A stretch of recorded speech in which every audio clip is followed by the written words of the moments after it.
Kaduthuruthy saint Michael സ്കൂളിൽ പഠനോത്സവം വിവിധ പരിപാടികളോടെ സംഘടിപ്പിച്ചു. 2024-25 അധ്യയന വർഷത്തിൽ വിദ്യാർത്ഥികൾ നേടിയ അറിവുകളുടെ അടിസ്ഥാനത്തിലാണ് പഠനോത്സവം സംഘടിപ്പിച്ചത്. സ്കൂൾ പ്രധാന അധ്യാപിക സുജ മേരി തോമസ് പഠനോത്സവ പരിപാടി ഉദ്ഘാടനം ചെയ്തു.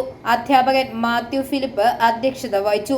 പഠനത്തിലൂടെ വിദ്യാർത്ഥികൾ നേടിയ അറിവുകൾ ഓരോന്നും പ്രായോഗിക ജീവിതത്തിൽ എങ്ങനെ പ്രയോജനപ്പെടുത്താമെന്ന് അറിഞ്ഞിരിക്കുന്നതാണ് യഥാർത്ഥ പഠനമെന്ന് പ്രധാനാധ്യാപിക സുജ മേരി തോമസ് ഉദ്ഘാടന സന്ദേശത്തിൽ പറഞ്ഞു. പരിപാടിയുടെ ഭാഗമായി എല്ലാ വിദ്യാർത്ഥികളും വർക്കിംഗ് മോഡലുകൾ, സ്റ്റിൽ മോഡലുകൾ, എക്സ്പെരിമെന്റുകൾ, കളിപ്പാട്ടങ്ങൾ, ചിത്രരചനകൾ, ചാർട്ടുകൾ എന്നിവ നിർമ്മിച്ച് പ്രദർശിപ്പിക്കുകയും മറ്റ് വിദ്യാർത്ഥികൾക്ക് വിവരിച്ച് നൽകുകയും ചെയ്തു. പഠനോത്സവ പരിപാടിയുടെ ഭാഗമായി വിദ്യാർത്ഥികൾ ഒരുക്കിയ ഫുഡ് ഫെസ്റ്റ് വിവിധതരം ഭക്ഷ്യവസ്തുക്കളുടെ കലവറയായിരുന്നു. വിദ്യാർത്ഥികൾ തന്നെ പാകം ചെയ്ത ഭക്ഷണ പദാർത്ഥങ്ങളാണ് ഭക്ഷ്യമേളയിൽ ഉൾപ്പെടുത്തിയത്.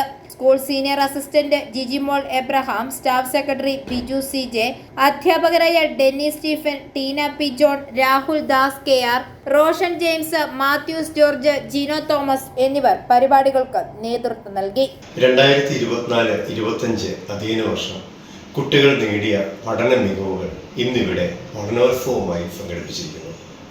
വിവിധ പാഠവിഷയങ്ങളിൽ കുട്ടികൾ ഈ വർഷം മുഴുവനും കരസ്ഥമാക്കിയ വിവിധ പ്രവർത്തനങ്ങൾ, ആക്ടിവിറ്റികൾ എല്ലാം കുട്ടികൾ ചെയ്ത് അതുവരെ വർക്കിംഗ് മോഡൽ, സ്റ്റിൽ മോഡൽ, പ്രോജക്റ്റുകൾ, ചാർട്ടുകൾ, വിവിധ പഠന ഉൽപ്പന്നങ്ങളായിട്ട് ഇവിടെ കൊണ്ടുവരികയും മുഴുവൻ കുട്ടികളും അത് കാണുകയും അതുപോലെ തന്നെ അവർ 5-7 ക്ലാസ്സിലെ കുട്ടികൾ സംഘടിപ്പിച്ച ഭക്ഷ്യ സുരക്ഷ എന്ന വിഷയത്തെ ആസ്പദമാക്കി വിവിധ ഭക്ഷണ പദാർത്ഥങ്ങൾ കേടുകൂടാതെ അവർ തയ്യാറാക്കി സൂക്ഷിച്ചതിൻ്റെ ഒരു വലിയ പ്രദർശനവും ഇന്നിവിടെ നടന്നു.